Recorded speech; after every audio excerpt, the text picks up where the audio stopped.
Amici di fan e appassionati di calcio a 5 nazionale, benvenuti qui al True Live, dove per l'11ª giornata di Serie B si affrontano quest'oggi la Capitolina Marconi e il Win ADV Campobasso. Il portiere può intercettare e dare al proprio giocatore il tocco, il salvataggio sulla linea, Ricci Truppi. Il tocco di Glasin, forse col petto, forse con la mano. Rosso per Glasin. Protesti da parte del portiere. Ecco di nuovo la squadra di Marconi, il movimento da parte di Campobasso che fa il vantaggio clamorosamente al Tulid, il vantaggio degli ospiti 0-1. Petupi cerca Taloni, trova il destro, trova De Cicco, nuovamente Taloni, da Forte Taloni, una deviazione l'aiuta, 1-1, tutto a posto per la Capitolina. Si va a mettere in una brutta situazione, perde il pallone, rimessa laterale, giocata dentro in direzione di Thiago Leonardi, 2-1, la Capitolina ha già ribarato tutto.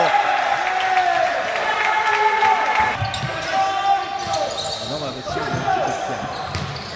Palla persa, solo davanti al portiere, i giocatori di Milicucci centrano il palo col Cerchiari.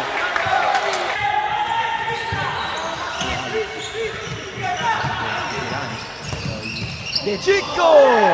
Il tocco del portiere non basta, è 3-1 per la capolista.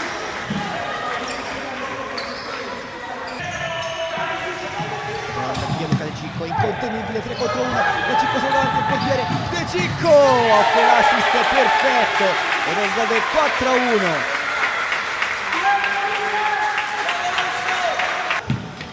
Reali cerca De Cicco, dopo il rimpallo il Fulvesco a dare al compagno, si chiude il triangolo, segna anche Reali.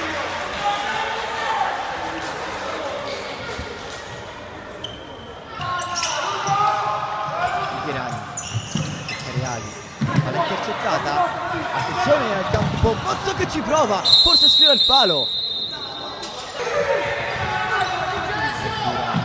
Sinistra, Taloni, poi Reali, che manovra, Reali pesca il palo e poi va a segnare la sua doppietta personale.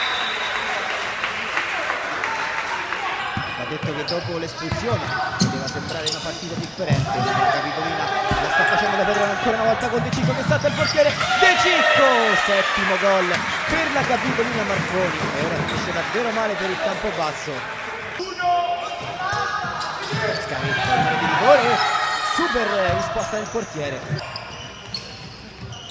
Basso che comunque ci sta provando con orgoglio quantomeno ad ammorbidire il risultato, il salvataggio di Cerchiari. Taloni, scavare, controllo di rigore, arriva Taloni che chiude perfettamente il triangolo, 8-1. Davvero si diverte, ma non c'è più tempo qui alla Torino. La Capitolina Marconi dopo lo spavento iniziale vince con il Campobasso e rimane in testa alla classifica in Serie B.